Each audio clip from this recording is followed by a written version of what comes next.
We're after party 29. Almost to the big 30. Wow. And that's when you're old enough to know better. Yeah. Our podcast is now older than I am, which is crazy. When you're 30, you don't have any excuses anymore, right? You're old enough to know better. Yeah. Right? We're still just young enough not to know better. That's what my mom tells me when I'm misbehaving. So, welcome to After Party 29. We're going to talk about sessions 87, Assailing the Storm, 88, 4 is Better Than 1, and 89, Heracleonian Heroes. Yay! Good job on the You pronunciation. said it. Yeah. I was a little worried about that one, yeah. Okay, so let's jump into it. Let's talk about what happened in 87. We found out that Tiny Darts is Falzarin's middle name. Yes. I was hoping that wouldn't get mentioned. Doesn't he have other middle names that we've learned throughout? He has many names that he will not reveal because names hold power. No, he won't reveal now. Yes. Maybe only middle names hold power. Hi, I'm Falzarin, stranger. Who are you?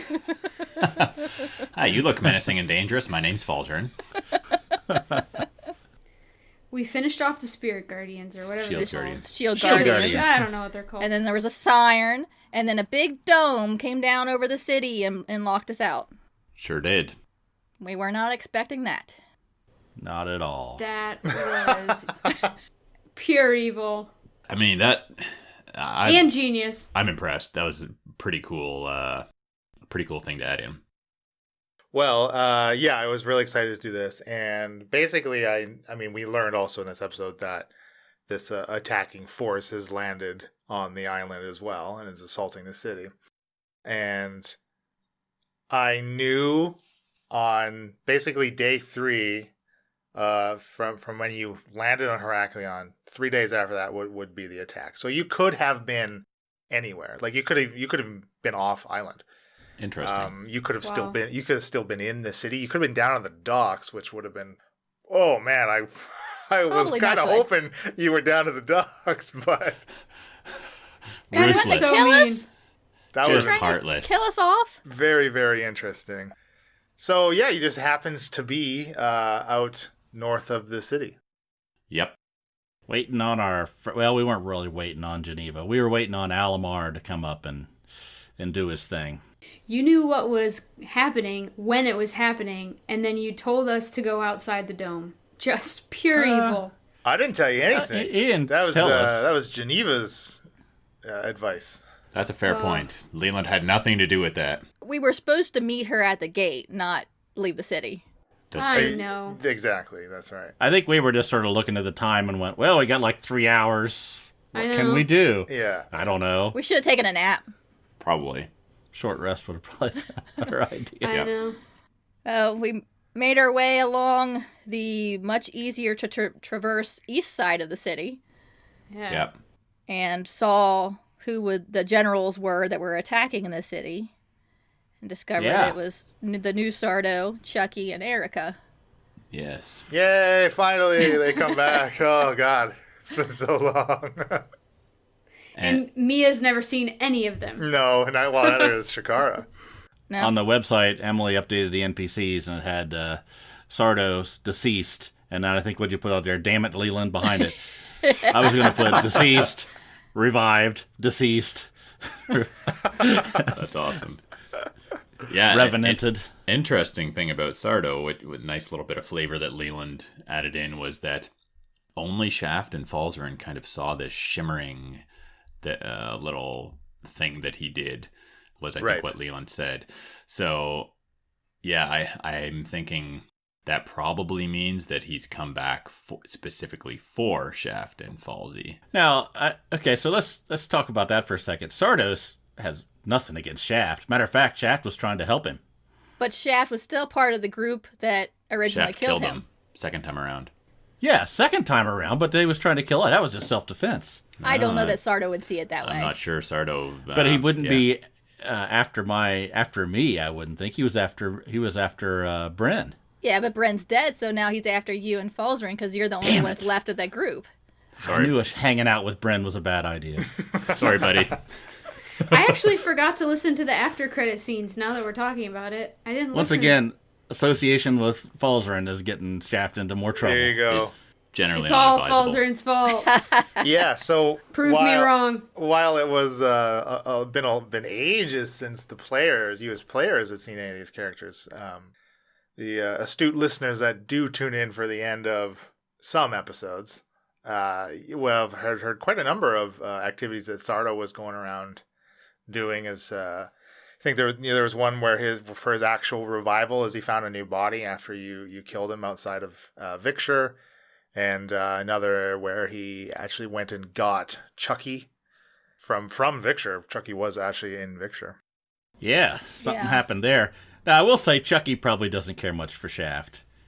No. But I think if I pay him the 200 gold I promised him, we'll be on the level. yeah, you I don't think so, eh? think that would make Yeah. it up. No, I think he Yeah. wants to kill you.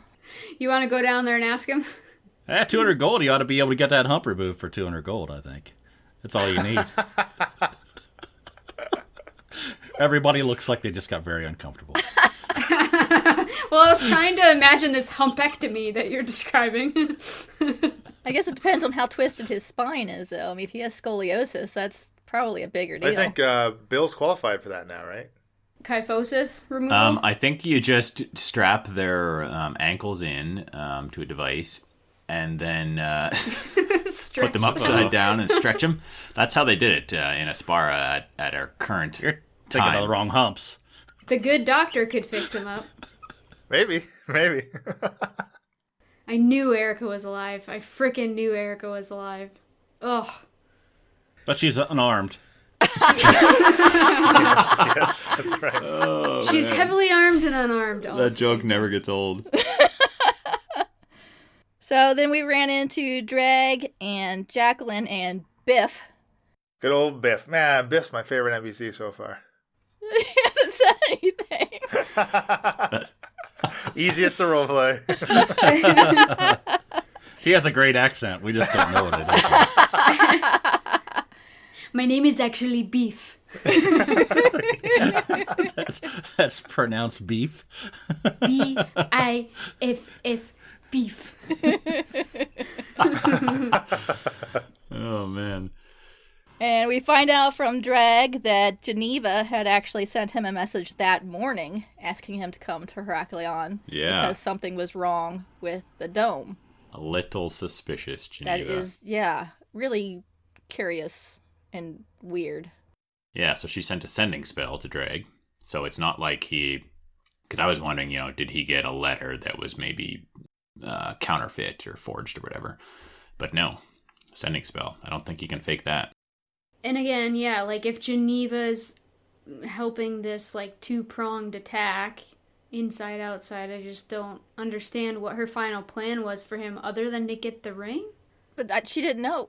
I mean, That's the thing. Other than to get access? or I don't know. to kill him so that nobody else could know Yeah. how to make it work. They couldn't call somebody from the outside to come in and save him or something. Maybe, Just everybody yeah. that knows about it gets wiped out. Maybe. Yeah, could be as simple as that. So then is Tinnerman in trouble? Could Oh, be. definitely. And so Drag takes us in a back way, hidden way to the city, and we see a forking pathway. And Oh, yeah. Yes, we sure do. that's the end of 87. Forking path. It was a long stairwell down, if I remember correctly. Very far down. Very, yes. very Very far down. So if you look at Heraklion like a big wedge, we were up about in the middle of that wedge, right? About Maybe a highest little bit point, on the high yeah. side, and we went down quite a ways. Yeah. I imagine Heraklion, like when you come up to the island at Port Heraklion, it's relatively close to sea level, and then it just gradually has an incline, and the city's on a big incline going up and up and up. It's Aspara's doorstop. Yeah. Something like that. We also found out in this episode that Dreg had seen Alamar down at the docks, That's right, yeah. Which is concerning. looking very frustrated and unclear what he was doing exactly, but And the Rising Three wasn't necessarily there. yes, I was very relieved that Dreg said he didn't see any the ships at the docks that looked like the description of the Rising Three. So hopefully Grimby's hiding out. Hopefully Yeah. Grimby doesn't have Alamar on board. Yeah. Oh yes, Alamar, I've heard of you. Come on Find on board. object. Oh, there's my elixir. I just Glug, put glug, on glug. a pot of tea. I don't think Grimby's a tea drinker. In 87 is when we started thinking Geneva's bad, and then in 88 I tried really hard to prove otherwise. Yeah. Well, we first started at 88. We kind of broke John. Yeah, John- we broke him. John broke. it was severely. unprofessional of me to laugh. Oh, I think that's the hardest you've ever laughed on our show, and I loved it. It was so good. Yeah, I don't know why the forking path cracked me up so much, but I think we were all biting our tongues. I think I wanted to say it as many times as I could to see what it was gonna. When we were just gonna go. All right, enough with it. But, How many? but I didn't get forks, that far. How many forks can a forking path fork till a forking path forked? Well, we weren't gonna take the forking path. We were on a mission, right? Yeah, you had to get into the city. Absolutely. Yeah. Screw that forking path. I mean, I know some of you wanted to. Oh, I Oh, wanted yeah. to. I don't know that it was Mia's character. It was probably more me that wanted to.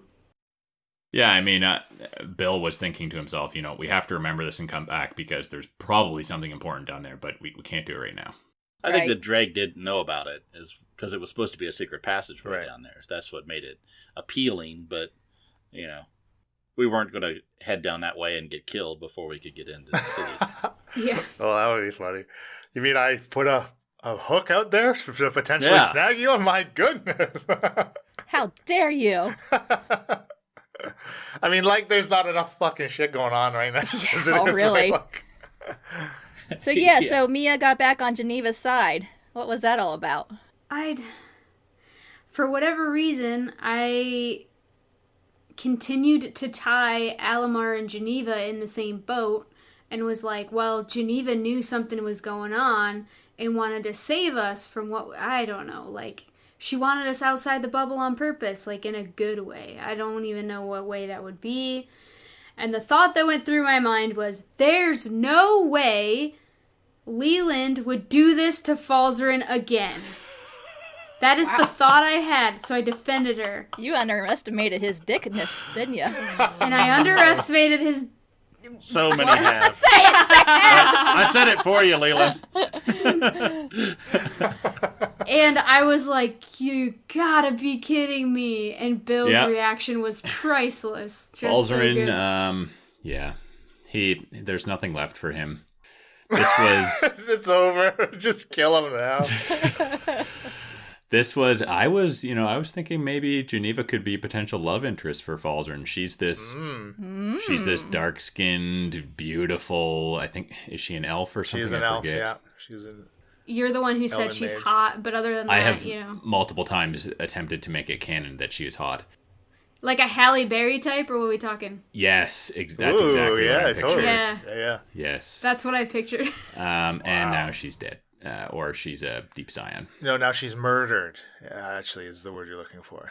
Yeah, it depends it's- on how I you look mean- at Not quite yet in our recounting yet. Very true. Yeah, so Falzarin will forever be lonely and alone. And untrusting? That was a Maybe foregone not. conclusion. Well, I mean, the thing is, though, like, Geneva didn't just betray Falzarin. Like, I mean, Shakara Right. was pretty friendly with her as well. Yep. And, I mean, obviously, Geneva betrayed the entire city, too, right? it. Yeah. Just ridiculous. If you look at the grand So- scheme of things, you know, outside of your own little micro self-obsessed Falzarin-centric cosm of events that are happening here. At what point, Leland, did you know she was going to be a deep Scion? Oh, was she it was before she or was after one Brendel? from the very outset. beginning? Yeah, from the very beginning. Oh she my was. gosh! So in the beginning, when you're creating after or backstories, and Bill's like, "Who's the elder I trust?" You're like, "You trust this girl." Yeah, we had talked about that, I think, from stage one, So from day one, that Geneva was the one who'd Frickin- always kind of, not I been as can't believe- judgmental of Falzarin and been the nicest to him and whatnot, and had been very attractive and into Falzarin. You would think that might be a clue. Oh my god! But like, just the balls on Leland to be like, "All right, I got plans for Bill." And But I mean, like, she wasn't or always a Falzarin. deep scion, right? It was like sometime probably Exactly. after Falzarin initially met her. Yes, yeah, I assumed that this Just smoking hot crazy. elf before she was the deep scion was the one that was into Falzarin. Sure. And I mean, it wasn't just Falzarin that was speaking highly of her either, right? Like the Shakar got referred to Geneva by the librarian of the Knowledge Center as well. Yes. So clearly, Oh snap! Geneva has this reputation throughout probably much of the city. I'm sure many Heracleonians viewed her, I suppose now, in the same kind of way. It's somebody to trust. Yeah, somebody to count Absolutely, on. because surely it's not just. Also, like it can't just be Falzarin here that has ambitions of other types of Yeah. magic or other endeavors, kind of thing, right? Like this entire city can't be as strict and steadfast in traditions as Zalamar at least puts on a guise to be. Right. It stands to reason that there's more that share similar thinking as Falzarin. For sure. So someone like Geneva, who's like such an infiltrator, like knows people in high places, like why couldn't she have figured all this Alamar stuff out sooner? Maybe she did, Maybe she did. Maybe, yeah. and she didn't care. Geneva was referenced directly in Alamar's journal about snooping around. I Yeah. know. I mean, she might have known exactly what he was doing and wanted Yeah. him to do it to try and get him on her side after he became Well, super okay. powerful. So let's look at everything that Geneva did when you were in Heraklion. Was attracted to Falzarin. This is where we need to take notes because There's a we didn't sign. catch what Oh, Leland yeah. wanted us to. wait. I'm ready. Yes, everyone get your bed. So basically, what she done, like, she was friendly to all of you right from the beginning, right? Came up to us at the party. Yeah. Got to know Shakara and me a little bit, right, and bonded in the way that she could, possibly, hopefully, garnering trust, right? Obviously, you She did. spoke to her first about this Kraken deal too, right? Yeah. And she then mentioned in a private conversation with Shakara, first mentioned Alamar's secret library, trying to put the lot of you on to the scent of whatever Alamar was up to, as Alamar is incredibly powerful, and if he was in the city or at full strength in the city, then obviously this potential invasion would have had another stumbling block to get to, right? And then she tried to get the lot of you the following day or the 2 days after outside of the city as well. So she was trying to move all of these pieces in whatever way she could, right? Basically trying to get everything out of the city so her sleeper agents, her spies in the city could take down the defenses from the inside, kind of thing, right? And that's obviously very clear as you walk into sprinting to the top of the keep, past all of these people huddled in here, fearful, confused, and all this kind of stuff. Nobody really here left to take charge, and you walk in on this fight of the ritual casters around this anchor kind of thing. So why did she call Dreg? Yeah, I don't get that either. I don't expect you to tell us. get but- Drag to show up so she could get the only key that could get anybody Absolutely. else into the city. What if the inside attack failed, and even it might have failed even if the four of you weren't there? Then what are they left with? They're left with an impenetrable safety shell in which, I mean, now the city's under siege, and if there's no way in or out, there's no supplies are getting in and out too. And obviously, at this point, it's been like the first night of this attack, so Can't they just magically create food or something? that might just be a cleric thing. Wait, that's a real thing. I was trying to be smart. You can create food? Yeah, food and water. Create food and water, yeah. What? I could save the city. But even so, limited supplies, limited at the very least, right? Yes. Yeah, it would be hard to feed the whole city. with After one this cleric. is all over, they're going to have a C, D, and E team, I guarantee. Oh, yeah. A little bit more redundancy, maybe. Yeah. Oh, man. 4 is better than 1. Okay, well, so the battle with Geneva. Yeah. The reveal, Leland. The big reveal. Yeah. She had to get in there. She had to show up sometime. Make sure her plans were going according to what she was trying to orchestrate. And her plans were not. Honestly, my favorite part of session 88 was Elena and Bill's reactions throughout. I was just tickled pink. Listen to the two of you. This is bad. This is bad. This is bad. You can hear at one point where I've clearly got my face in my hands, and you can hear Yeah, it's like all muffled. A muffled, oh, this is bad, this is bad. I mean, my evil cackle was ridiculous. I didn't remember laughing like that. I think that's my favorite. Oh, it's got some Twitter comments. I always think when I hear stuff like that is Shaft looks over at Falzer and just like, hey, saw it coming, right? He said over and over again to him, don't trust anybody. And every time he's surprised. At this point, Shaft's like, hey, whatever. Exactly. Yeah, I think Falzern is more and more as time goes on, seeing Shaft's perspective for sure. And Falsey learned a new spell that he got to use. Oh, yeah. Oh, yeah. And Mia thought Falsey man. just pieced it on us. I didn't know how that spell was used. That was my I've fault. never seen anybody use it either. I was so excited for that spell, and I built it up so much, and then You gotta roll for it. I forgot that I have to roll for it, and I also forgot it happens at the end of my turn, so I totally just screwed that up. Oh, it was hilarious. It's a great spell, though. It is fantastic. Yeah, I think it gives you 10 rounds potentially if you roll above 11? Yeah, 11 or higher. You just need. Yeah.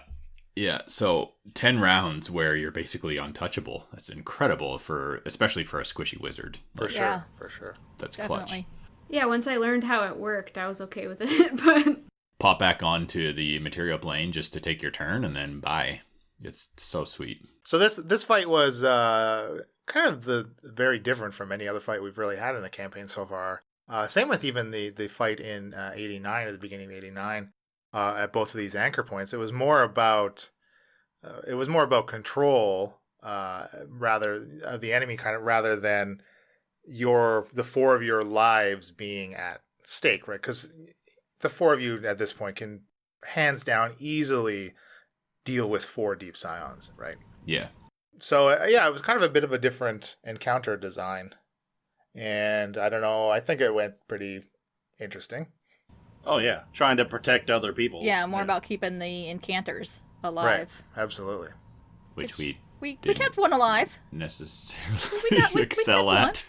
We I saved think it one. really shows how fast, 30 seconds goes by in a battle, right? right.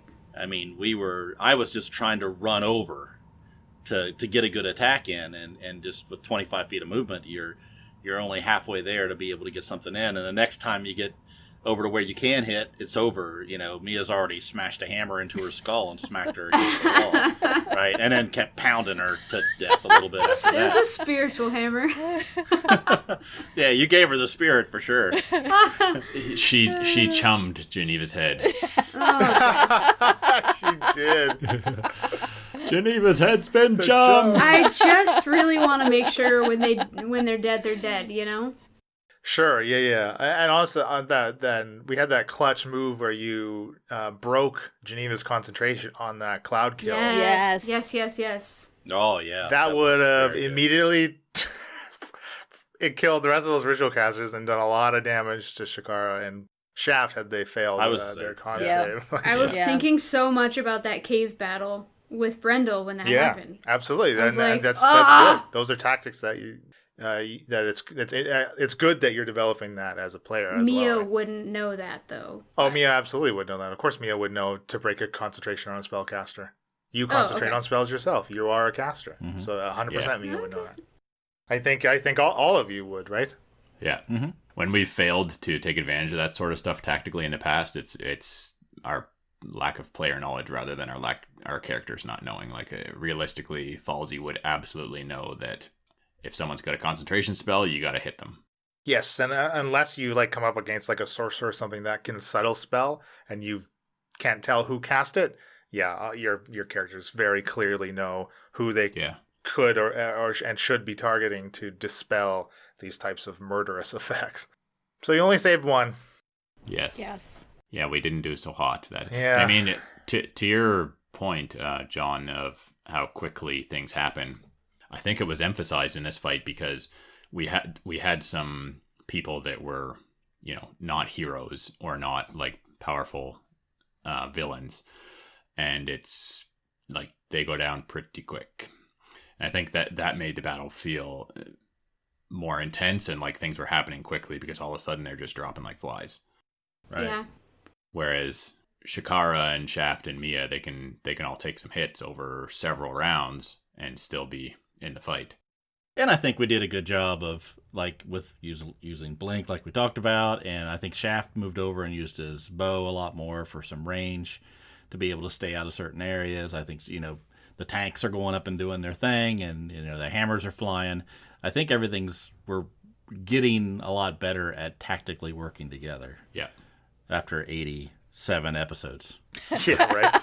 Yeah. You definitely see it once we're like tearing through the city. That's Well, neat. and that number is has a bit of an asterisk just based on party rotation, right? It's, you know, new characters and that kind of thing. But actually, Bill Ben had a question pertaining to I think this fight is what he's talking about. Why didn't anyone go after the guys attacking the wizards casting the ritual? And I know some of you have a bit of a contention with this question. I assume that he's referring to this Anchor 1 fight and the two scions on the furthest right of the room kind of basically for most of the fight went only contested by Mia's spiritual weapon hammering into them and that kind of thing. So what do you have to say to that? Did I not use a fireball in this fight, or was that the next You fight did, where yeah, you absolutely did. I believe I was fighting two people and trying to protect one. Yeah, you did. Yeah, that's true. And I tried to get around to where I could use my disadvantage, my reaction to cause disadvantage, but I would have incurred an opportunity attack, so I decided to attack first, but then he got attacked and he died. It was sad. I think tactically we were on the other side of the room, a lot of us. I remember being over by Falzarin and by the doorway for a while. And so I do think that there was a little bit of time till we were over there. And like Emily said, she would have had opportunity attacks to go up and melee combat other guys. I mean, we maybe could have done it a little better, but also we don't know what Leland's going to have the bad guys do. So it's not like we can anticipate them that much. So we go in and we do what we think is necessary, and we fell short this time. So you're saying that even in this, I'm sorry, I'll backtrack for a little second. Yes, I think I agree with you mostly on that point, Emily. But like in this specific instance, did you feel like you didn't know what these scions were going to do or how they? No, I mean obviously they were going to attack the incanters, but also we, like you've said before, we're used to them attacking us. Yeah. Right. We're used to them coming to us, not us having to go to them. Right. So totally. I think that took us a second to realize. Yeah. I think you're actually totally right, because I thought more about, killing them for the sake of myself. I wasn't even thinking about the ritual casters. I took a beeline to Geneva. That's all I wanted to do was take her out. I just didn't make it in time. It was a long room, and I think I got caught in the middle with one of those guys. Yeah. As I was trying to get by, and it took a couple rounds to, the cloud kill thing came out. A number of other things happened, and we just, I think we were all had our targets, but we had to adjust as it went. Totally, absolutely, yeah. Shaft used not to sidetrack the conversation from his question here, but Shaft used a new spell that tried to help him get over there. Zephyr Strike, which is it's really cool. It makes it so they can't don't have any opportunity attacks against me, and I can move 30 additional feet, and I get another 1d8 on a hit. It's a really cool spell, and I'm glad I got to use it there. It got me a lot closer to it, and Shaft can already impose disadvantage on opportunity attacks, so I can get up in there, but I'm finding the bow is working out pretty well for me. This is the battle where I started really liking that +1 that gives me a +8 to hit. Nice. Wow. And additional to damage. So I mean, I really have to screw up to hit to miss some of these guys. Mm-hmm. Yeah, there's a later fight coming up fairly quickly after these episodes where you get to a really good spot and just can rain down with that bow. Like, you can't do anything. I can't do anything about it. Like, it's just... Yeah, I like the bow. So thanks, Bryn. It's a good bow, yeah. Thanks, Bryn. Thanks, Bryn. Yeah, I was staying silent because I had nothing nice to say. So. Yeah, it is a great bow. Let's talk about it some more. Your memory lives on through the bow. I mean, I got a pretty sweet hammer, so whatever. I mean, I'm carrying it on my back and it's dragging on the ground. Yeah, it's a long bow, yeah. So, end of this episode, Shaft searched Geneva and found a piece of parchment and a key that we That's right. didn't know what either went to at that time. Yeah. I also drank my Airbender ale. This yeah. episode. Yeah. Right. You were like, let's get drunk and cast a ritual. Yeah, that didn't go so well. No. It went a lot better than I thought it was going to, honestly. Like, at least Falsey got his section of the anchor moving. And honestly, Mia and Shakara were only like a couple pip values short of doing it themselves. I think I had it was like a DC 15 or something, and Falsey just hit it. And, I think there was a 13 or 14 from Mia and Shakara or something like that. So pretty close. Yeah. But I couldn't help myself but point out in the episode, like, okay, yeah, if you get these going, like, then what? Then Shaft runs out to get help, and then... Absolutely, yeah. Which is a good plan, for sure. If the other beam had stayed up, we could have stayed there chanting till more help arrived. It's true. Absolutely. We didn't know the other one was down yet. But yeah, then as soon as we saw the other one was down... We had to go over there. It was a moot point, absolutely. Yeah. I would also like to note that, Emily, you said you needed the ale more than him, but you and I, Mia and Shakira, dang it! Mia and Shakara both have the same freaking intelligence.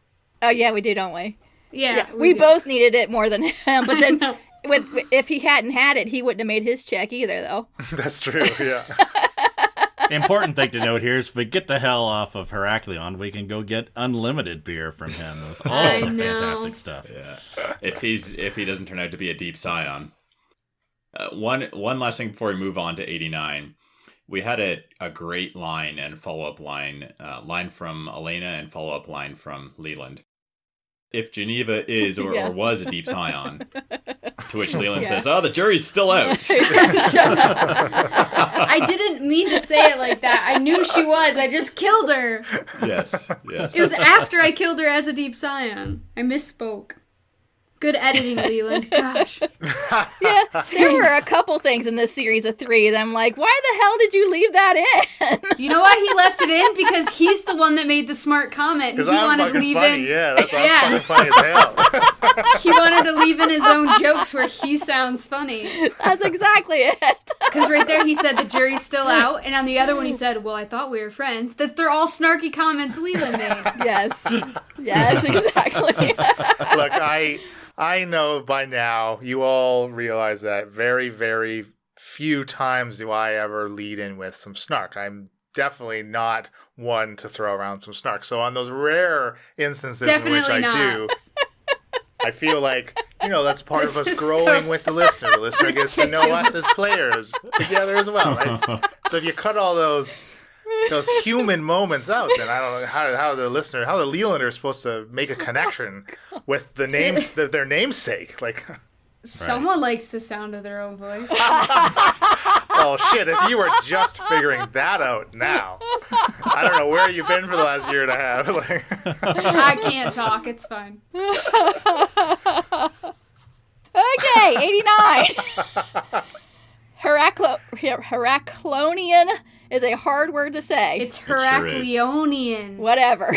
The heroes of Heraklion. No.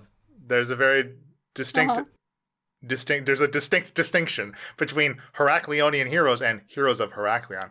Heraklionian heroes does not refer to the party. It refers to the people of Heraklion. Yeah. Good. Okay. I know. Oh, I thought it was us. Well, technically, definitely not us. Falzarin is a Heraklionian. Way to deflate my tires. Hey, there you go. Oh, no. Don't get me wrong. 89 was an awesome episode. I really loved 89. It was we had a little extra long. We had second anchor fight and kind of the whole defense of this city. You do like it extra long.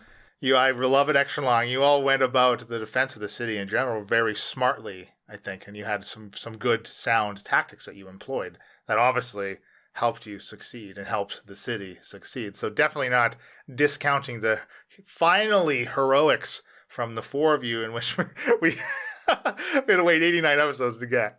I don't know about you guys, but it felt heroic recording it, right? He's like Yeah. setting the scene, and it was like, oh, it felt so good and intense. Yeah, it was pretty epic. Very satisfying. Yeah, it was cool. Yeah. That was cool. Tenchi and Hef fly into the dome on their vulture. Oh, that was so sweet.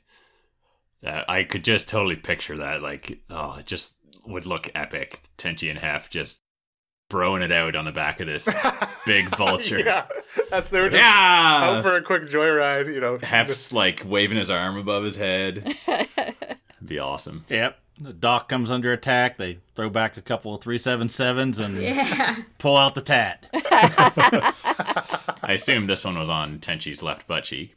It was on something. We didn't know. Yeah. You never showed us.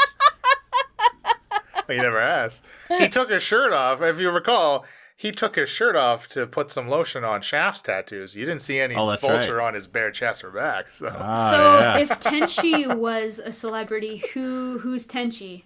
that's a good question. I don't know, actually. I didn't really think Johnny about Are we it. Depp, talking maybe? like Vin Diesel, or are we talking like No, he's not like jacked. I mean, he's still like wizard-ish. wizardish? Okay. Yeah. Nobody on Heraklion works out. No, definitely. There are no gyms on Heraklion. Like Jim. skinny Justin Bieber full of tattoos, just everywhere. He's not Oh, Beaver. please. Don't, Justin Bieber. don't ruin Tenchi He looks like with a Bieber. wizard, all right? He's I would pretty never scrawny. let Justin Bieber put a tat on me. Let alone my ass. All right. So we ran through the city to try and get behind the invaders. And we stopped at Falsies to get his pet dragon. Yeah. Oh, yeah. His that was stuffed a good animal line. dragon. Oh, man. I don't know why, but trying to make things canon on air never gets old for me. That's what I've been doing since the first episode. It's awesome. Yeah, but you see, at least Shaft sets his cannon bar a little lower than Falzarin does. Yeah. Freaking dragons. Oh, my red elder dragon is sitting in the backyard.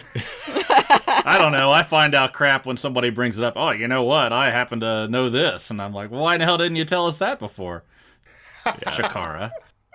I don't know what you're talking Very about. true. If he might have had a damn dragon, we wouldn't know any different. And then we ran by Tinnerman's, and for some reason Shaft really wanted Tinnerman to come out and do something, but he was not going to come out. I was just there to check to see if he had any robotic weapons that could be used through the city. I really didn't want to hang out there very long. I just wanted to see if he would come out and It was a say good yes. idea, because, like, those snakes and things he develops, they're not, I would assume that the black goo wouldn't work on them, you know? Like, reanimating them and stuff. But they don't have a power supply. They're not powered. He's just He's building. also sure, but I imagine Shaft wasn't probably specifically thinking of those things. I mean, there's lots of stuff Right. in Tinnerman's shop. Also, Shaft knows that Tinnerman, as far as Shaft does know, Tinnerman fulfilled the contract for any of those other types of things, right? Right. I was thinking Gatling gun. Right. Tinnerman was going to let Shaft and Falzarin in. Falzarin. Paul Zarin. Let him in to hide. He wasn't going to come out and fight with us. No, definitely not. No. Why would he? He's a businessman. Well, Once Yeah, again. he's not a warrior. Shakara was annoyed at the stop. That's all I'm saying. But there's some pronoun usage that Tinnerman used that and none of you picked up on at the time. Oh, What? No. No. When he said, "We're safe in here." Ooh. I did catch that and then completely forgot about it. Maybe he just thinks he's royalty. So we don't know Isabella's who's in in there. there with him. No big deal. It's just Izzy. Oh, freaking Isabella's in there. Isabella was in I there, think wasn't she? that's what I was thinking, is that other people getting from nearby cozy. were in there with him, like hiding out with him. Does Tenchi Interesting. look like Adam Levine, the lead singer of Maroon 5? Okay, sure. Let's call it yes. Like a Tenchi wizard, okay. looks like Adam Levine. I can live with that. I like that. Okay. Well, he can tat me. Just a quick Google and a a side good looking track. guy. Tap me too. Yeah, there you go. Tap my ass any man. day he wants. I'm sure he's a listener, so I'm sure he can Right. Oh my gosh. All right, so Tinnerman is hanging out with Izzy. Cool. Good to know. Didn't realize that. Yeah, we don't know where Izzy is. Yeah, she's been absent everywhere you've gone so far in the city. That's true. Yeah. We haven't seen her since the party. Yeah. Oh, jeez. We could use one of them sending spells and try to talk to her. Yeah. Or actually, Falzer could talk to her. Whoa, wherever he whoa, wants, whoa! right? Let's hold on. The list in whom we are going to send a sending spell to, but never actually It's just do it, growing. is getting longer and longer. Oh, yeah. Because I don't have unlimited sending spells, and I can't just create them out of thin air here. So Can I say that I cannot believe that you have not yet to contact Grimby? Yeah. Cannot I'm with believe you. it. Like, I'm with you, buddy. I think that should be a lot higher So, priority than apparently than it we has need been. to contact Grimby. I was Okay, just very yeah, I mean- surprised. Is what I mean by that. Well, I mean, we did leave it with him. Be careful. Don't trust anybody. Yeah, exactly. He's all buttoned Trust up. in chum, is what I say. Trust in chum. He's not an idiot, True. Yeah. Absolutely. and he's used to taking care of himself. he could be a deep scientist, no big deal. Mia, do you remember what kind of resources you had at the end of '89, like after the night? Like how many spell slots? Yeah, and like stuff? because you have like before you went to bed, like sent a sending, but like, hey, this just happened. Are you fine? Or are I you don't totally think out? we did. I had no spell slots. I had 2 first level spell slots, I think, and I used it in the library to like detect magic one more time. No, you did it as a ritual. Oh, okay, but I had like first level spell slots only. And it would take like 8 hours to write a parchment of sending, which we discuss in later episodes. Yeah. What level is sending?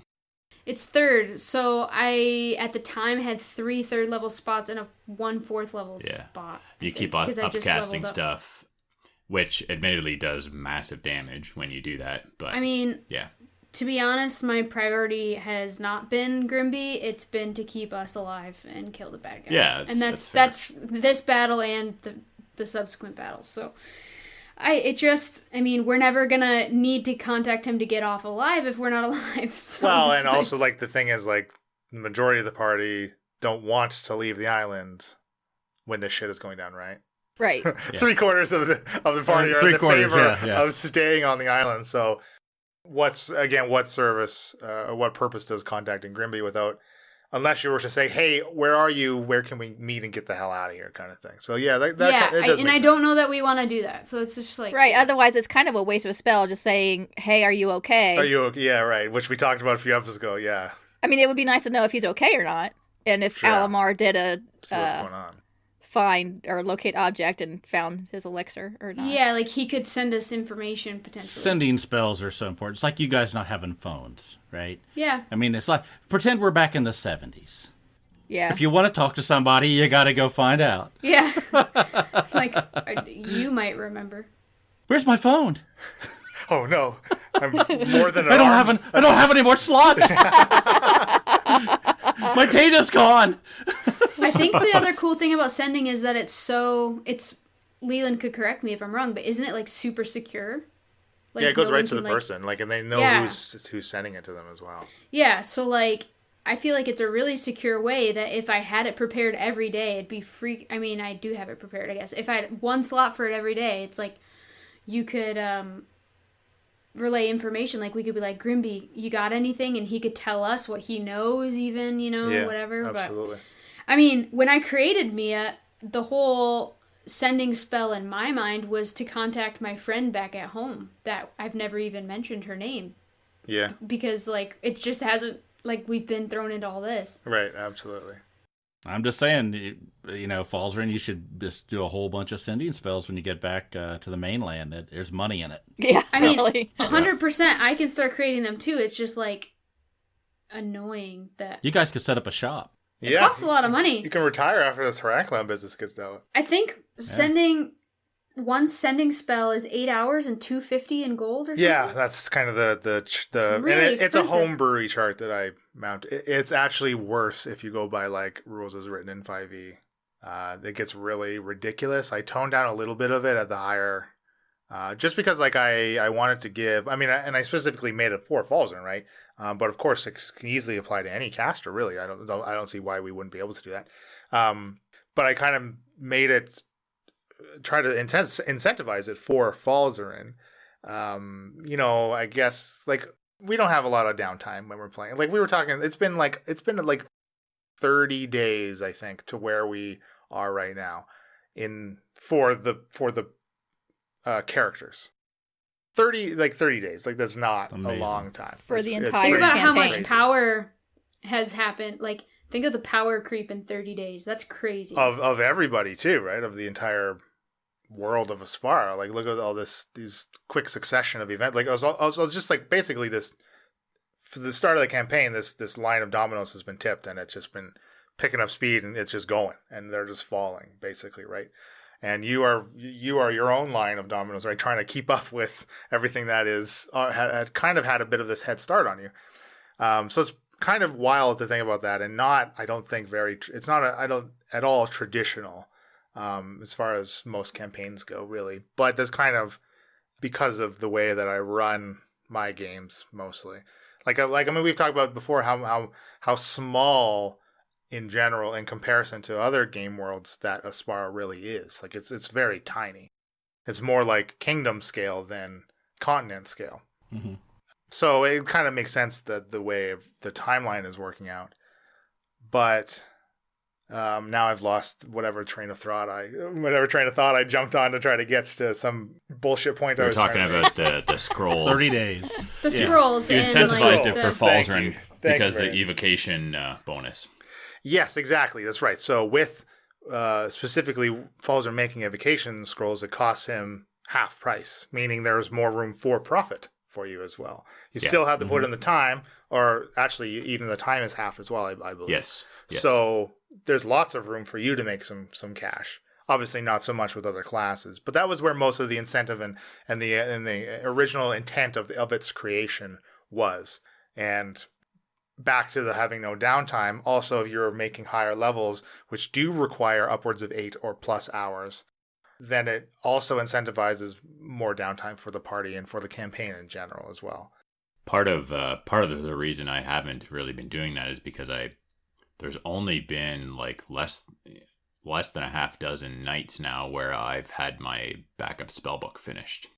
Yeah. So I was using those rules to transcribe a backup spellbook for a lot of the nights so far in our campaign. Yep.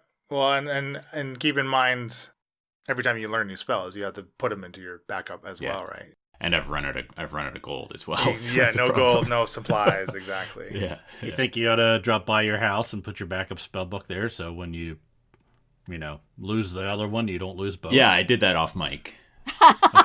Oh, good job. But it's only a level 7 Wizard's Falzarin. Yeah. Now, when you're out for another 2 weeks, you Yeah, come back and yeah. it's outdated. I mean, it's better than We'll nothing. be level 14 by the time you get back to Heraclea. Yeah, if Herakleon's You should pick still up another standing. book and start from 7 to 9. There you and go. From there. You got segmented levels. Well, you know what? By the time you get back, your dragon will be fully grown too, probably. That's true. Oh, that's true. That's true. It may have Yeah. even mated and had a couple babies. Did you just say that it's a kraken in Falzarin's the Deep Scion? What? No. Yeah, His Kraken will be full Falzarin's grown? baby Kraken will be full grown. Can I pick your brain, Leland, about the scroll cases that you made? Like, what were you thinking when you made the... Oh, the quivers? Yeah, the I quivers. just there's a lot of shit going. So That we needed help. 2 prongs. Yeah, exactly. Like it would be No, but I like obviously very this. useful for the party, but also like this is a city full of wizards. What type of defenses will they have? Like obviously they had this store where this anchor point is, which is basically the only like worst case scenario defense system of the city, right? It's almost like, I guess it was created to serve as this catch-all against everything, right? At least if something happens, give the city a second to breathe, to be able to recover and take some type of action. Obviously, ideally, if that were to happen, all of the elders working together would still be in the city and able to orchestrate something like that, right? And that kind of stuff. But that was basically like, it kind of makes sense that they would have stockpiles of this armament, basically, is what it is, right? Like, that they could Yeah. just sling over your shoulder and go out and not worry about draining the defenders of the city too quickly, at least, right? Yeah, basically it's our armory. Why would you give him such crappy spells? Leland? Well, Sleet Storm's a garbage spell. Yeah. Sleet Storm sucks. When you said Sleet Storm, I thought you gave me Ice Storm, so I got really pumped. And when I made it, I thought I was making it with Ice Storm. Ice Storm is like a 4th level spell that Ice is Storm's rad. damagey. Yeah, exactly. Yeah. Honestly, though, I mean, Sleet Storm is not totally useless. Like, knocking your enemies prone is pretty beneficial. It's fine until crowd Shakara control. needs to go attack them. Yeah, and if they're- I could get up to him and then attack him, it gives me advantage on the Right. attack. Well, also, like,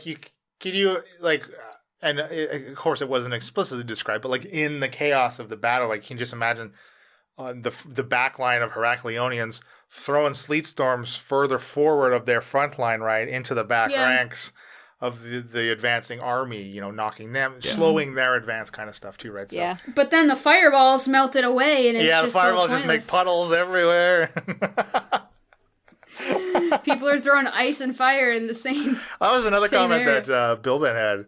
He says, should Falsey's fireball really work so well with that hailstorm going on? But like I looked at like you cast Sleet Storm, it's like an instance of hailstorm, right? It's not an ongoing thing.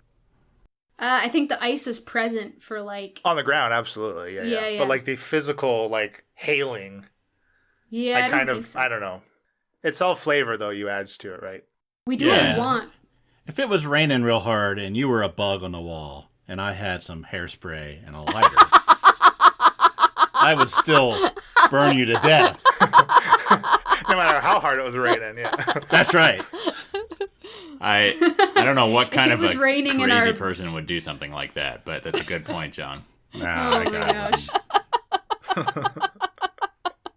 Yeah, the way I think of it is that this same with Fireball. Fireball it happens over a very short period of time. It's just, you know, you blink and you might miss it maybe. Like it's just this eruption of flames and then it's gone. Yeah, absolutely. So Bada bing, bada boom. I think it would still, I think it's reasonable to say that it would still do the damage. You'd be burned and wet. Yeah. I mean, we were able to catch those bodies on fire. That's all that matters. We talked about it for like an hour, but then, you know. Yeah. With the We cannon. have cannons.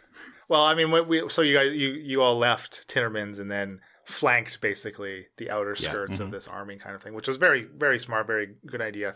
But also, really, what came in clutch in these instances, as we kind of like we played out that first one and then we fast forwarded a couple you've taken out because very clearly you can handle it, right? And I don't know how well it came through exactly in the narrative, but it's just like I'm picturing like the four of you like out now on circling for like hours out here, kind of fighting and garnering leadership, showing leadership right out there kind of thing. But really what came in clutch was like the stealth checks, sneaking up, especially when you all snuck up on to the people with the cannons. If you have failed those cannons would have round right on you, and that might have been pretty bad. That could have been really bad.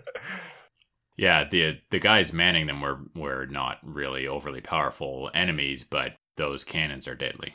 Exactly. Yeah, totally. Yeah, it was good. It was cool to use our own weapons against them. Yeah. And we dumped out quite a few of those barrels of black goo.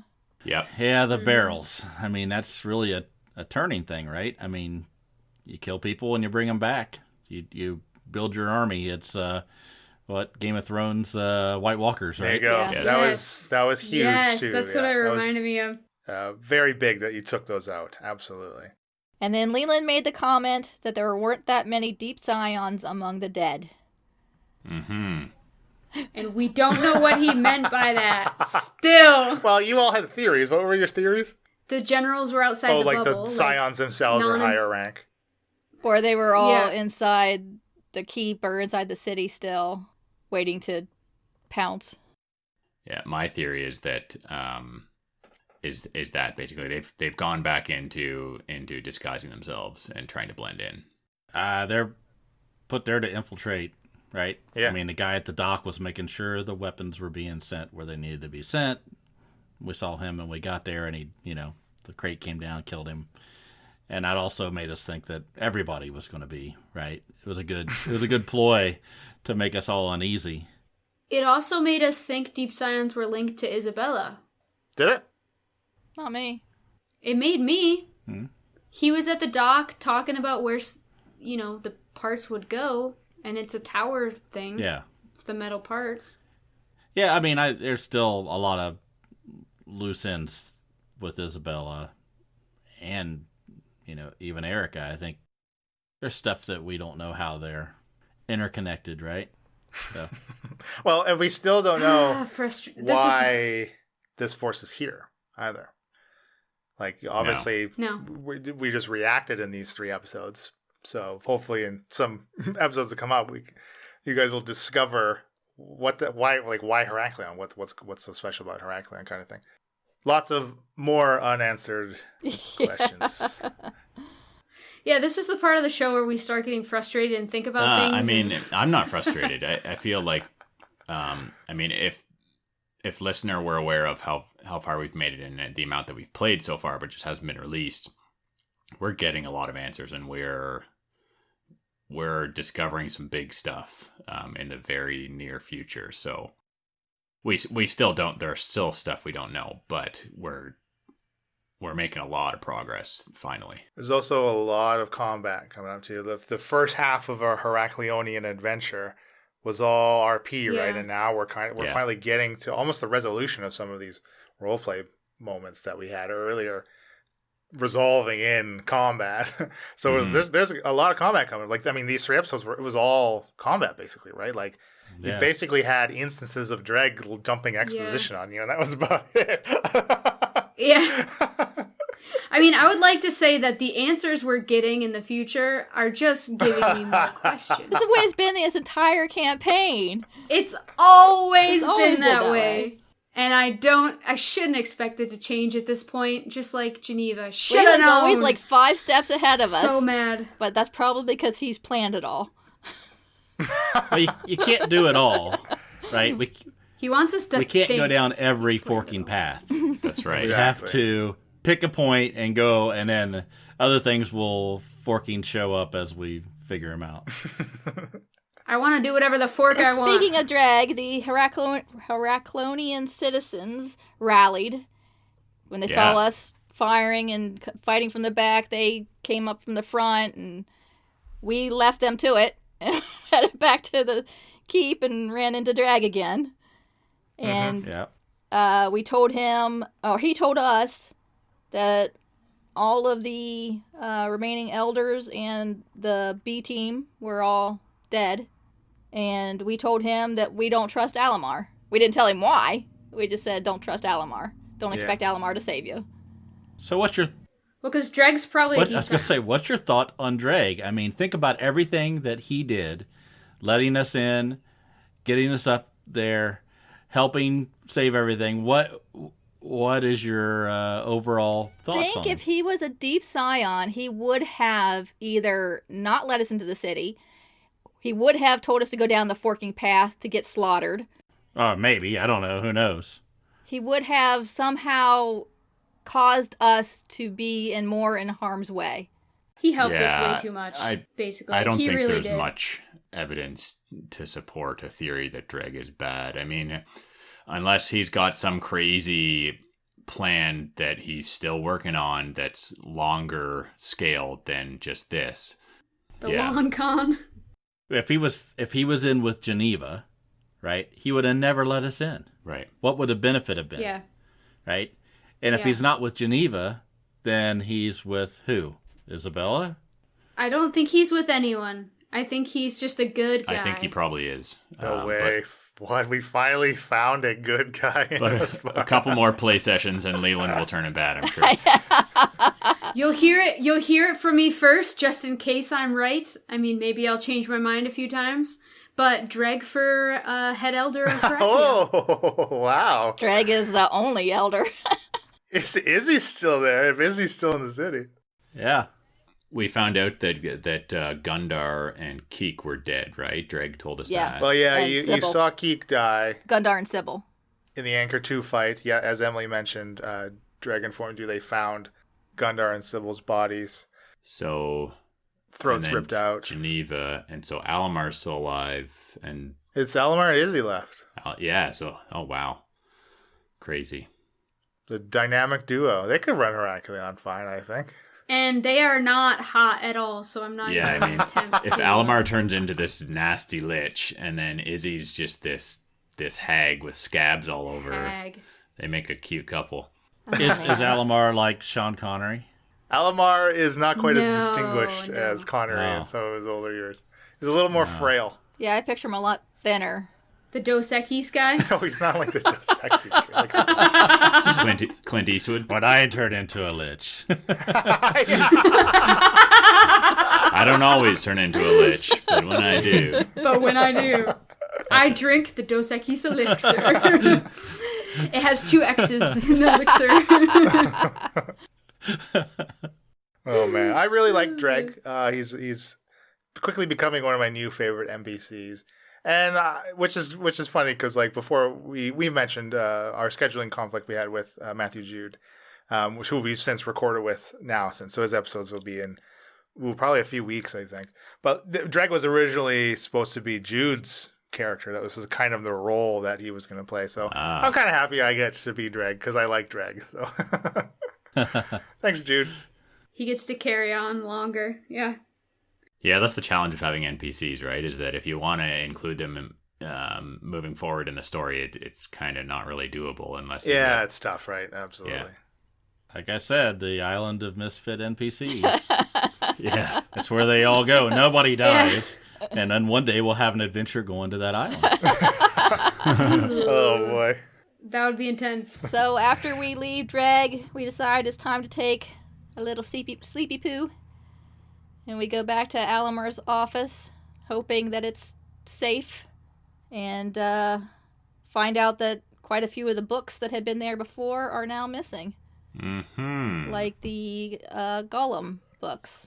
Yes, there Yeah, the was, manuals. there was a golem-shaped hole on the shelves. Yeah. I originally thought that meant Geneva went down there, but now I'm thinking, Izzy? What if Izzy took them? Perhaps. Yeah. Yeah. She's the one who had him, the other one, the 1 volume. Did we didn't tell Izzy about the library, did we? We just told Geneva about it. We did not. That's right. But she probably can track all Falzarin does and hears it. I'm not totally convinced of that. I think so. I think you got a tracker on you. I don't know. A microphone, basically. You bug! You sure don't like me touching it. He quit poking it. It's very tender. Yeah. No one wants to touch him. It's red and Not as Remember when Nia robes. Yeah, you won't touch his robes, you'll touch his scabulate. Nia touched his robes to heal him, and she was like... yeah, and Shaft said that you took 10 dirt damage. That's right. That was a good line, I think. Yeah. Oh, derp. Falsey found a book, though, in the library. Yeah, the Wizard's Almanac. Which I made up that stupid title on the spot and realized after. I think we talked about it afterwards. We were finished recording. Oh, that's referencing weather. Like Farmer's Almanac is Yeah, weather, yeah, yeah. not Right. Yeah. vegetation. Yeah. That's right. This Ah. is Wizards smart. aren't farmers, though, so... They could be. They could multi-class. Yeah, they can multi-class into a farmer. They didn't pick a good land. Heracleon's not good farmland. No, it's terrible. No, it's... Now, in one of these episodes, did we not come across... Didn't Geneva have the missing page from the book? Yeah. Well, I think we Has not Shaft been found a confirmed. page. believe that. He found It it. seems to fit, but like Parchment. it was in Sylvan, wasn't it? Yeah. Yeah. Frickin' Sylvan. If I had a dime for every time something was in Sylvan that we can't read. I know, man, this campaign would be a lot easier if you could. You'd have a whole dollar. Yeah. So that makes me a bit suspicious that it was Geneva who came in here and sacked the place and took all these books. But it would make sense for Izzy to do it as well because there's the manuals of golems. So Okay, well, like, the page was missing out of the book before we went that is down when the true, books too. were present, oh though. yeah, And then the books are missing now. It's definitely more of an Isabella had a message. library card because she already had the flesh golem all checked out. Yeah. that's Well, true. I mean, Yeah. Alamar said Isabella was getting stuff for him, so maybe that was an exchange for the ingredients that she got. Yeah, those were her late fees. Yeah. oh, her late fees are going to be through the roof now. They were piling up. that Yeah. that Falsey had sold it off into some random shop. Yeah, jeez. No wonder she wants you dead. You bankrupt her. Bar tabs and library late fees.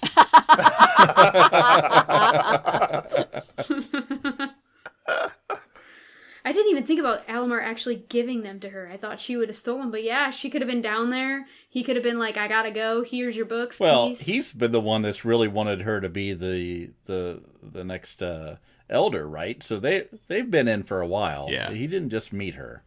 What if she was with him, but Dreg doesn't know her, so he didn't recognize her? So he didn't say, hey, Isabella was with her, you know? Oh. Or like, oh, a portly woman was with him. Yeah. Anything else? Well, there's a few questions, but I think that kind of is it for the episode. We kind of got sidetracked, though. I wanted to touch back on contacting Grimby. Mm-hmm. What are the outcomes would you think you would get from contacting him? And what would that really change in what you are doing now as well? I'll start first. For Shaft's perspective, if I can get Grimby to show up where I need him to show up, we can get off this godforsaken island. Mm-hmm. We, meaning you, can get off the island because the rest of us won't go. You guys are welcome to join Grimby exactly. and I on our next adventure. Exactly. Oh, that's so Shaft. Bye, Shaft. Okay, John, roll a new character. Well, I look at this kind of like, okay, so Mia sends it to him. Hey, are you cool? Grimby says, yeah, I'm cool. Or you get no response. Yeah. Or some guy he says, came, took no, the elixir. we're sinking or something like Yeah. that, right? Like, or something like Yeah, if he's in trouble, if he's in duress, what do? We don't know where he is. Yeah. We don't know if we can get to him. I don't, yeah. Exactly. Better just not to know. I don't think it... Yeah, right, exactly. It doesn't change Or he it could doesn't say, change a thing. yeah, I took off. Sorry, I had to go on a run. I'm down at the bottom by the Faylaran Forest or whatever. What's up with you guys?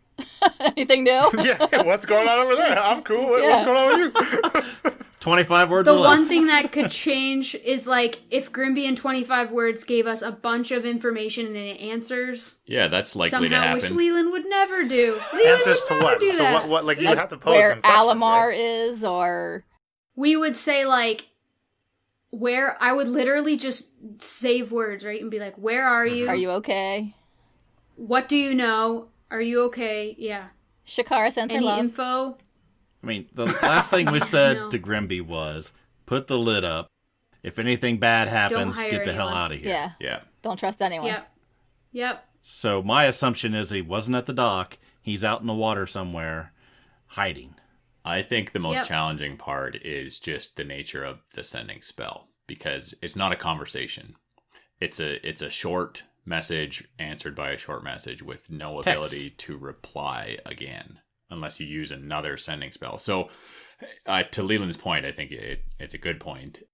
It's not all that useful for I us have because 5 spell right, slots. you're not going to be willing to burn 3 spell could slots use. on having a little conversation with Grimby.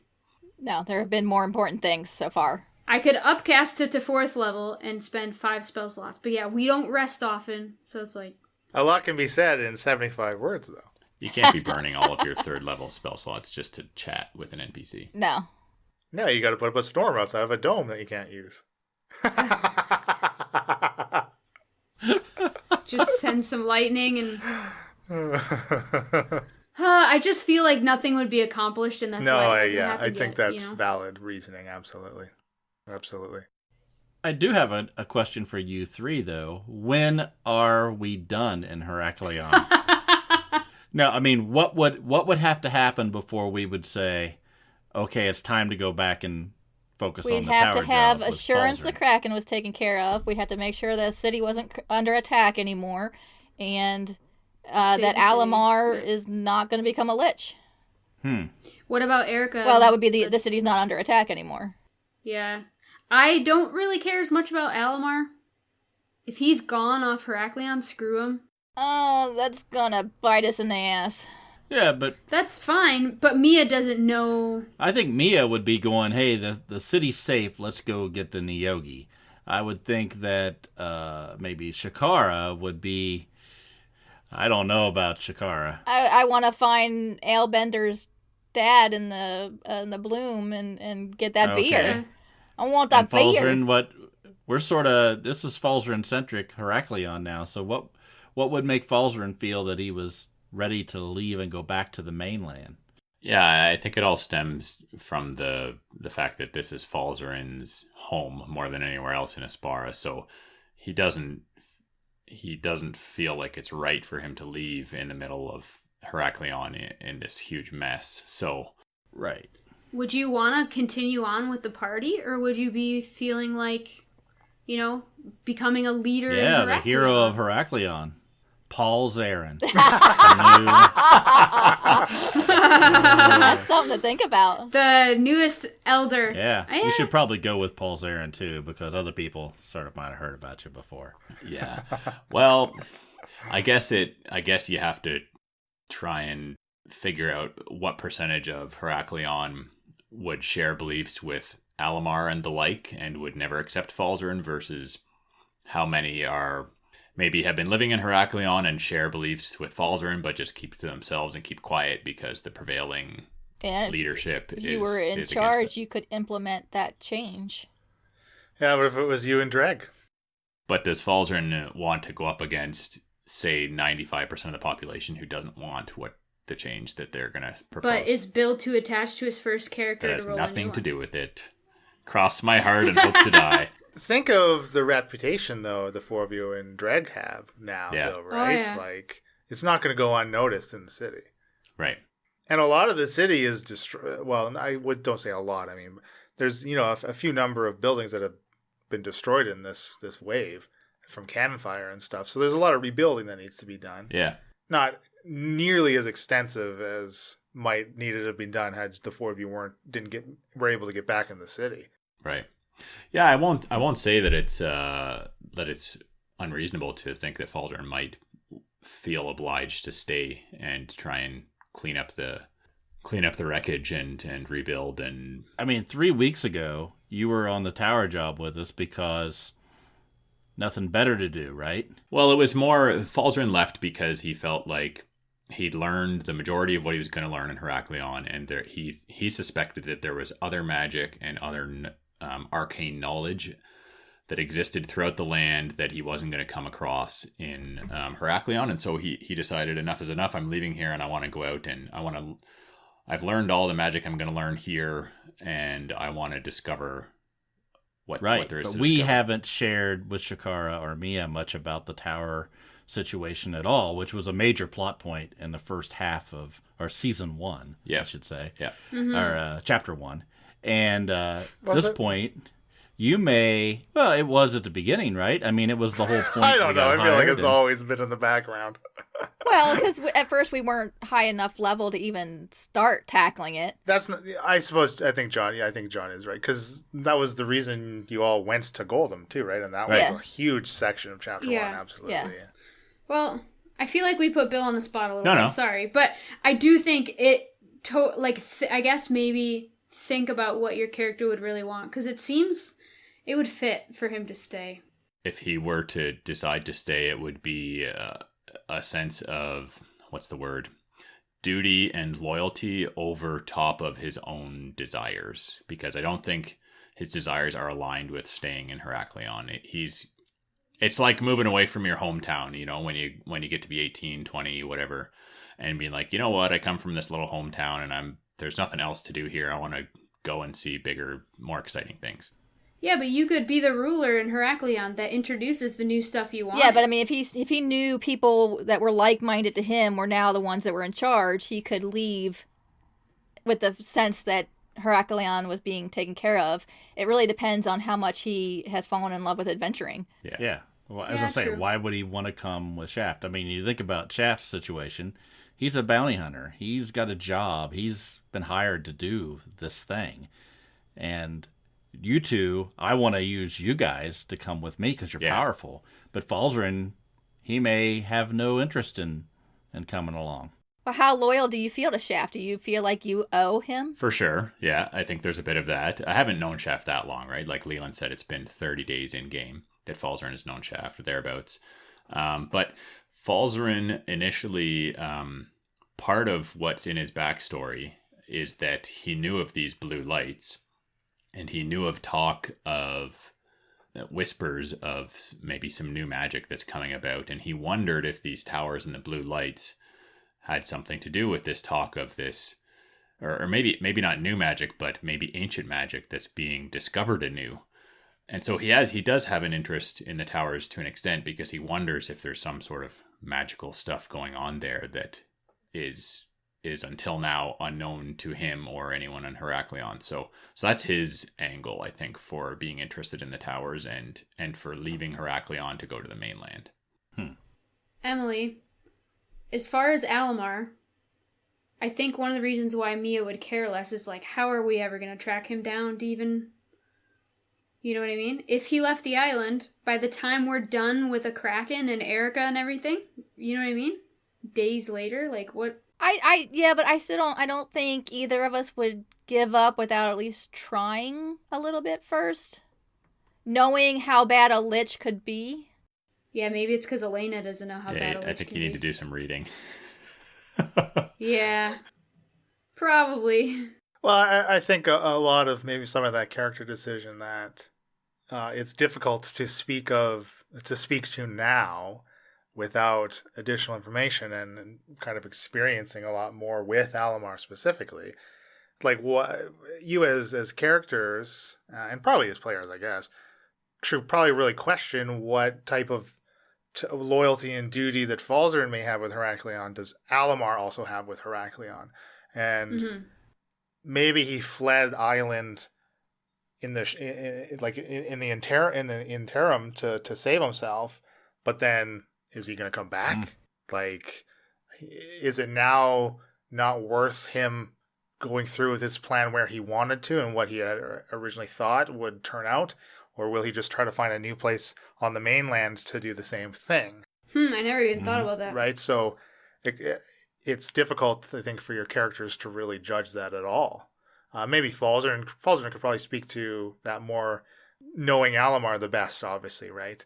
As Heraklion is Alamar's life. I mean, Heraklion was founded by his ancestors, many ancient Zelwiks. Yeah, far in the past. Like the island and the structures on it have been there for centuries, right?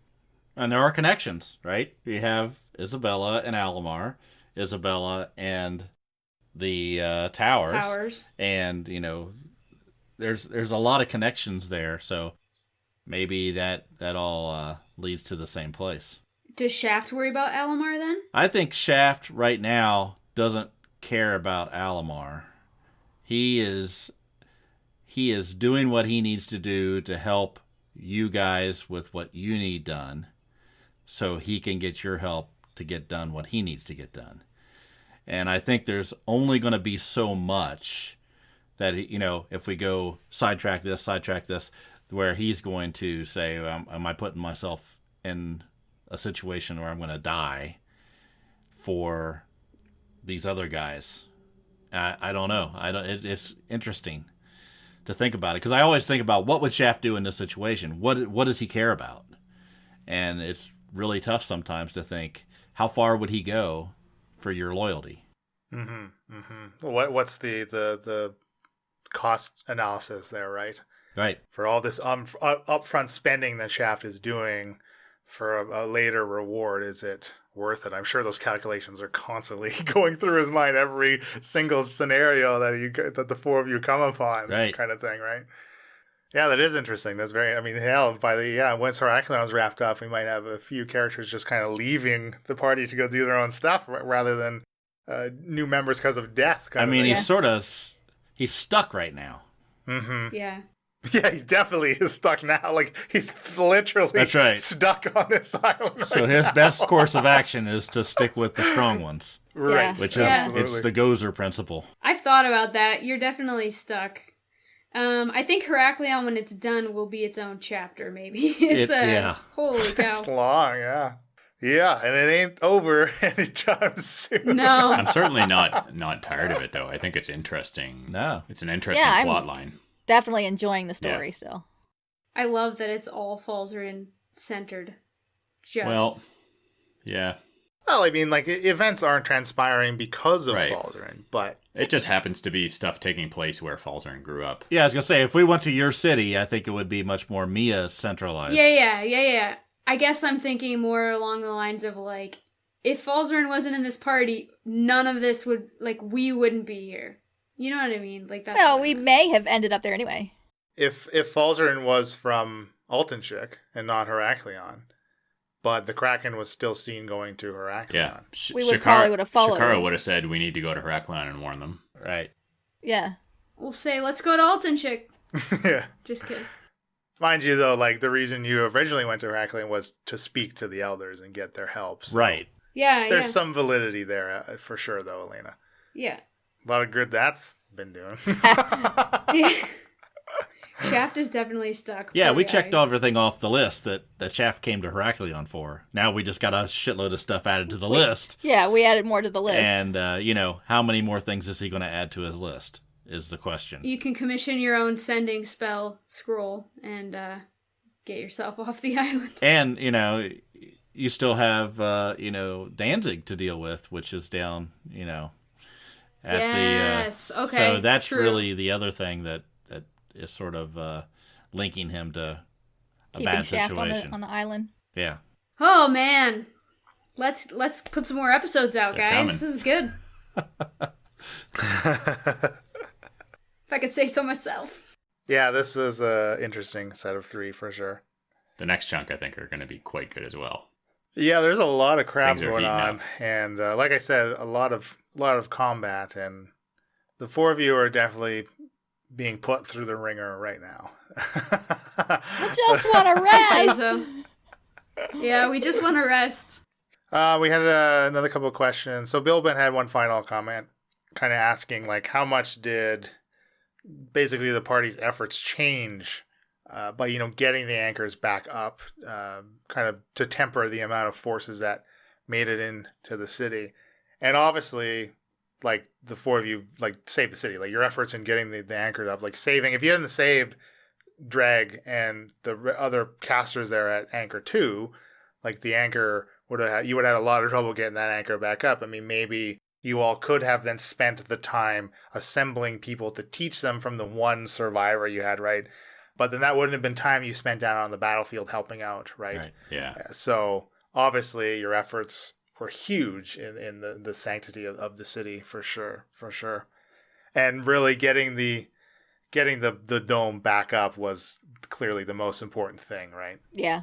What you just said just gave Well, me it's probably our chills. first heroic act in public. Yeah. Public, yeah, right. It felt so good. Yeah, I think Shakara needs another brand.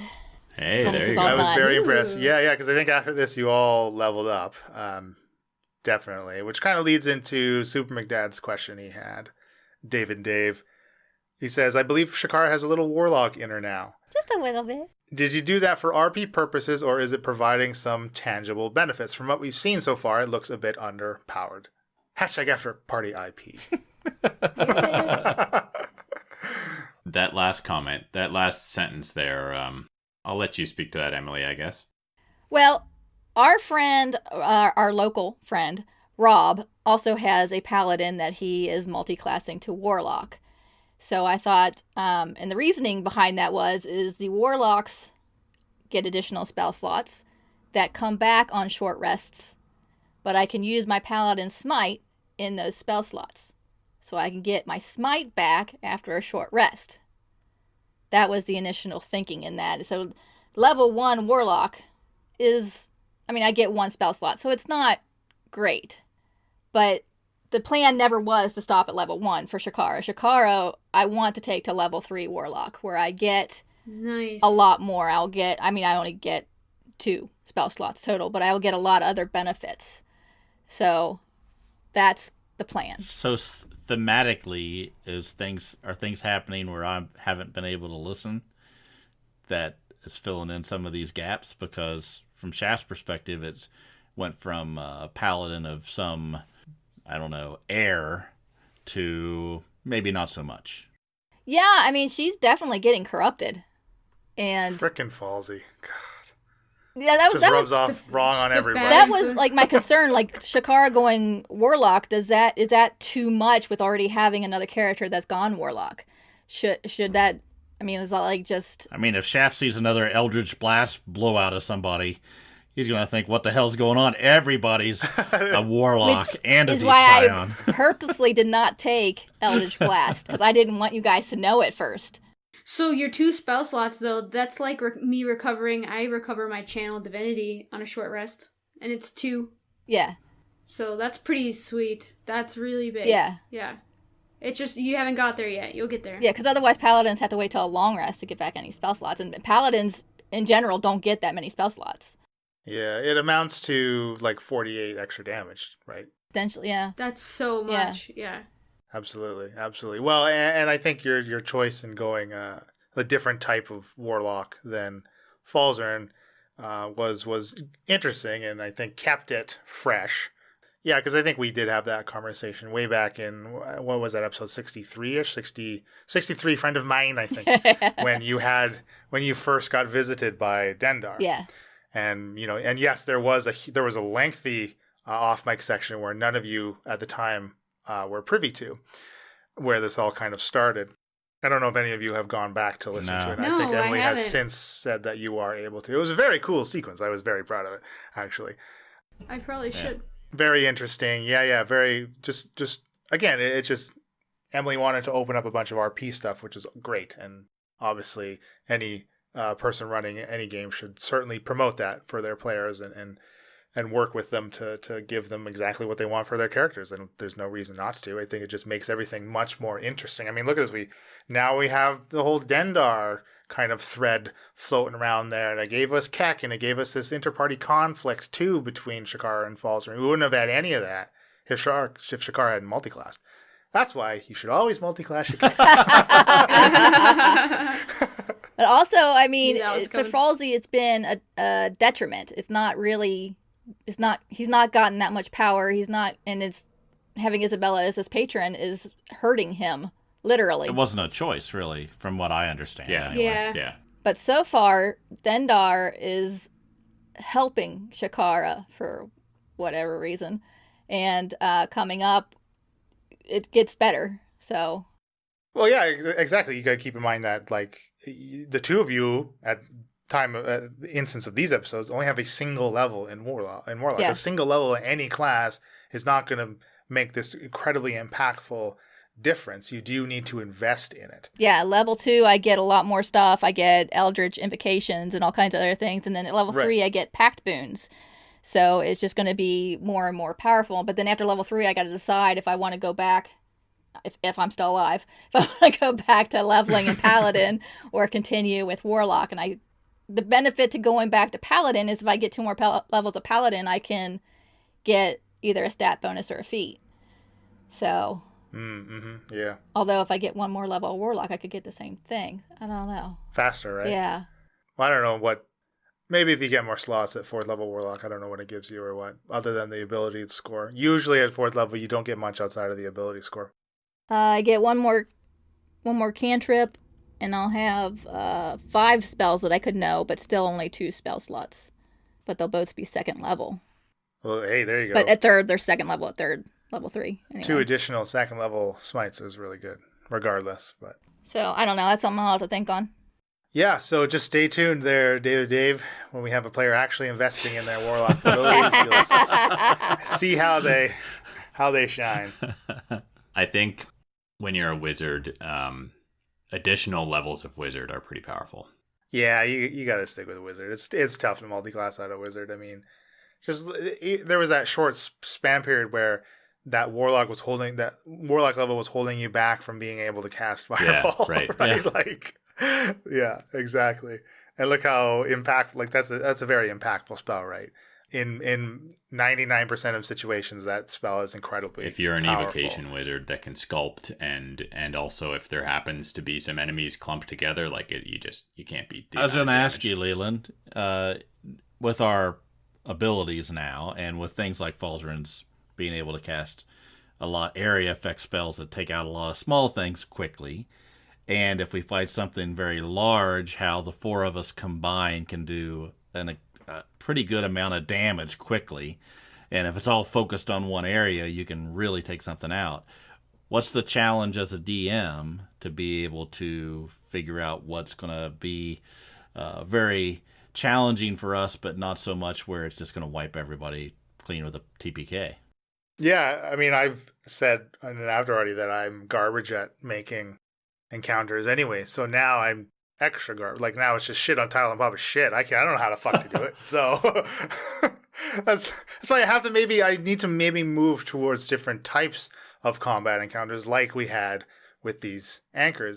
There's so much variability, right? Even with just on top of the die rolls, but throwing one big bad, unless it is a huge, like a legendary big bad, yes, you're right. Like the four of you will rip into it, and before it gets a turn in its initiative, it's already half dead, right? It's already bloodied up.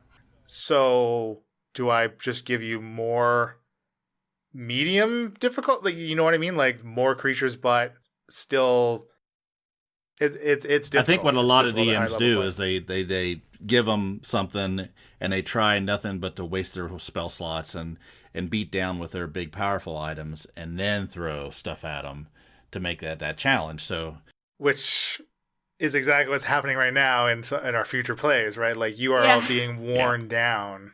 Oh yeah, we are definitely not really given a chance to breathe. I mean, right. It's because we've never been a dungeon crawly podcast, and the purpose of a dungeon crawl is to wear the players down, where by the time they get to the end of it, the challenge rating of it is increased significantly just because of how low on resources they are. And we don't do that at all in this campaign right now. So we're now I'm starting to have to do that because you just can't keep up with your power level without throwing 3 more Krakens at you or something stupid like that. Right? Okay, that is I not think that's necessary. part of the reason that Falzern has oftentimes looked a little bit underwhelming too, because I often play him a bit guarded of his spell slot resources because I'm thinking to myself, okay, what might be coming next? And if I burn all of my 3rd and 2nd level spell slots and even 1st level, then I've just got cantrips, and then I'm useless, basically. Yeah, I could see you like looking up at the sun going, well, it's only 2:00 and I'm already most of the way through my spell slots. Yeah, so Falzern's often using Eldritch Blast and stuff like this because because I'm a little bit worried that what's going to come next. Right. But we're starting, over these next few episodes, there are times where Falzern's getting down to next to nothing left. Well, Falzern also hasn't trained to be a fighter. Right. Like me and Shakara have. Like, as much as you're hoarding your spell slots, I'm playing Mia opposite, where she's like, whatever, let's go. Boom. Yeah, I got to kill what is in front of me right now, threatening my life, this instance. Right. And I'll sort it out. That's future Mia's problem. Right. Yeah, exactly. Future Mia's problem. Yeah. But you've got physical prowess to fall back on if you burn your spell slots, right? You can still get up and go toe to toe with folks, whereas magic's the only thing protecting Falzern. I think that's when you get a really good party that knows each other's characters. You can see that, hey, I know Shaft's going to take this guy out, and I don't need to do that fireball right now because Shakara's got that guy. Mia's going to hammer that guy. Even though there's 4 of them out there, I don't have to use that spell slot. Right. As a Falzern's going to blink. But he's going to blink in and do 5 damage with Eldritch Blast and then blink out. Every little At bit least helps. it's 5 damage. But as we fight more together, we sort of know what's going on. He's not piecing out. We know he's disappeared because he's gonna he's gonna do that. And I think that all melds really well together. He's making it so we don't have to care about him. We don't. I mean, not care about him. Not have to worry about him getting hit. Worry about him. Right. Absolutely. And well, in the long run, though, Shaft is the damage dealer. Right. Long term, Shaft is the one that consistently put out the high amounts of damage. Yeah, Shaft puts out. Shaft hits. Puts out like nobody's business. Absolutely. Shaft hits hard, and he hits 3 times. Yeah, absolutely. Yeah, and he, like you said, John, very difficult for you to miss now at this level. So hitting every 3 of those attacks, 2 with the bow, but still though with your Hunter's Mark and your Colossus Slayer, and if you have Zephyr Strike on, you know what I mean. Yeah. Shaft is like the consistent damage dealer for sure, long term. But if he can keep people up there taking the hits, right, and sneak in, do the things that he needs to do, it's beneficial to everybody, and it also protects him, right? Yeah, that's sort of his shtick. Shaft has a lot of shtick. I'm really excited for everyone to see what's going to happen when the party levels up next. Yeah. Oh, Yeah, me yeah. It's going to be fun. To level 9 then? Yeah, we're level 8 right grabs now. a couple new spells. I don't even know what level you all are now. Like, I We're just don't level even 8. bother keeping track. Apparently, I'm giving XP way too quickly in these last few episodes because you guys are flying through these higher mid-tier levels now. Like maybe We I hit guess milestones. it's because you have been hitting a lot of milestones. You've got a lot of milestone XP, which you've definitely earned. But also, like I mentioned, we are just the fact that we are doing more actual combat, meaning I think this is something that's a fault of my own too, is you'll garner just more XP from the actual combat just because there is a value for these creatures that you are fighting versus me trying to figure out what I want to award you for role play, which something we lean on is kind of on me to figure out how to balance more adequately so the progression is more of a progression and not spikes and lulls and spikes and lulls kind of thing. Yeah. So that's definitely something that I need to work on. If that's what we're going to be, if that's what I as a dungeon master am trying to promote is all these RP experiences, then US players should be rewarded adequately for them. I think you've It's done a tough balance. I think you've done a I good think job you've of done that. Yeah. I mean, I wouldn't know any different. You're the That's only true. DM I've ever had, so. You're the only DM for me. No, MM's DM for you. Okay. Once. That was a one-shot. There's And no I about XP killed and you. stuff. Yeah. I can't wait to DM for you I don't know. again. You killed the hell out of a scarf. Yeah. I got it back. I'm looking forward to the next time. Yes, very good. Okay, that leads into the wrapping this up. We're at an hour Yeah. and 40 minutes. So, Oh, dang. Oh, God. what do we have anything we want to discuss here at the end? Let's just talk for another hour. I would They'll like listen, to right? emphasize that we have merch that folks have been buying, which is awesome. I guess there's pros and cons. I mean, it's great that people are buying merch, but the merch that's been selling most lately is Team Lelanders shirts. Yeah, hashtag Team Lelanders. Bestseller. Yeah. Join the team. I mean, it is. I've never been so happy it- and sad at the same time. You buying your own product shouldn't count. No, it definitely counts. I did buy a Team Lelanders shirt. Absolutely. You gotta buy it sleeveless, you guys. You should just You got to get the tank top. make a shirt that says Leland on it. Right? He's the leader of the Lelanders. El Presidente. Right. Hashtag El Presidente. I've been petitioning for a shirt with just my face on it. Yeah. Well, that one maybe later. Yeah. Our graphic artist refuses to do it, no matter how much we pay. You cannot pay me enough. So yeah, check out our merch. We got a whole bunch of different. I mean, there's lots of different designs that Emily has done a fantastic job at crafting. You can get on a shirt, you can get stickers, you can get mugs, pretty much whatever. In fact, I think we were saying you can get them on masks too, which 0% markup on the masks, too, because I just want people to be safe. yeah, that's awesome. Yeah, be safe and put us on your face. All right, Okay. there's the new tagline. Twitter that out. Be safe and put Shaft on your face. I gotta stop with the Shaft jokes today. Oh my god. I'm not posting it. Oh, boy. Yeah, I think we've all been very happy with how the show has been progressing as far as growth and just our narrative as well, and all all the cool guests that we've had the chance to have on and will probably have on in the future. Maybe in a different type of capacity, though. We've kind of been talking about that a little bit, Yeah. right? Yeah. Having maybe guests on for one shots, which would also mean that we would then be putting out more one shots on the main feed. So Right. We're branching out. We're trying different things. sure. I mean, I know we've heard that many listeners do enjoy having the guests on, despite the difficulties and challenges that do come with it. But if we're all thinking it's worth it, then it's worth it, right? Yeah. You know it's worth it.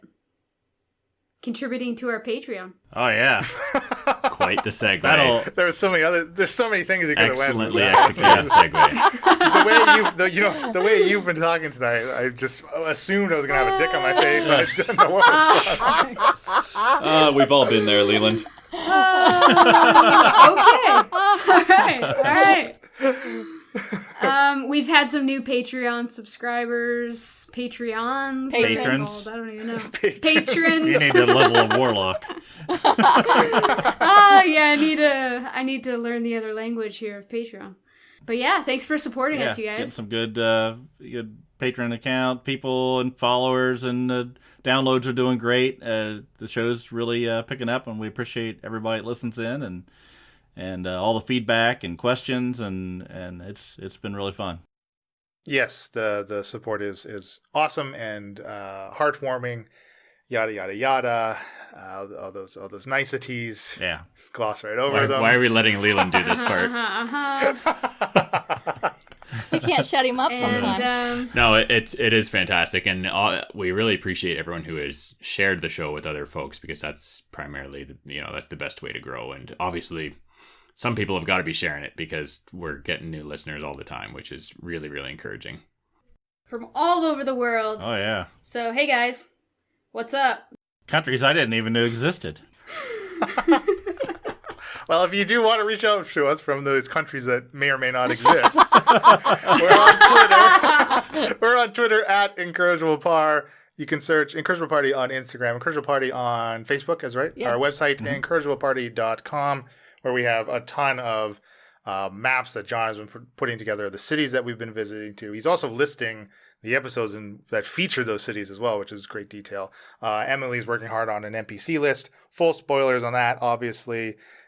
Does share deaths and current status of NPCs of import, of some type of random import that we haven't quite settled upon the definition Kind of the ones I like, really. Just the ones we like the voices. Yeah.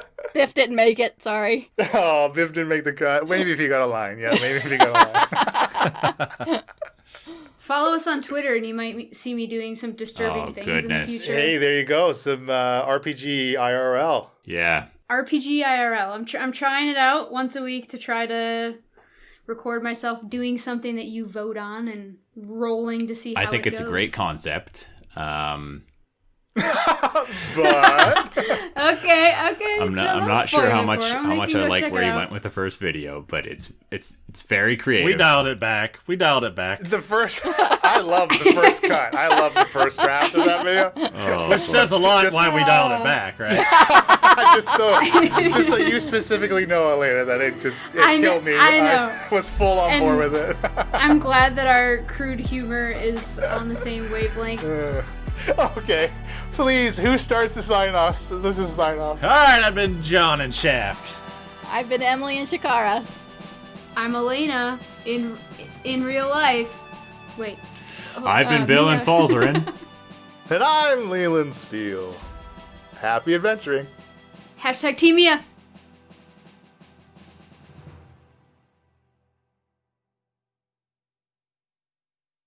I'm glad that our crude humor is on the same wavelength, and maybe one day our Patreons can get some exclusive I draw the line content. at poop. Okay, it's just...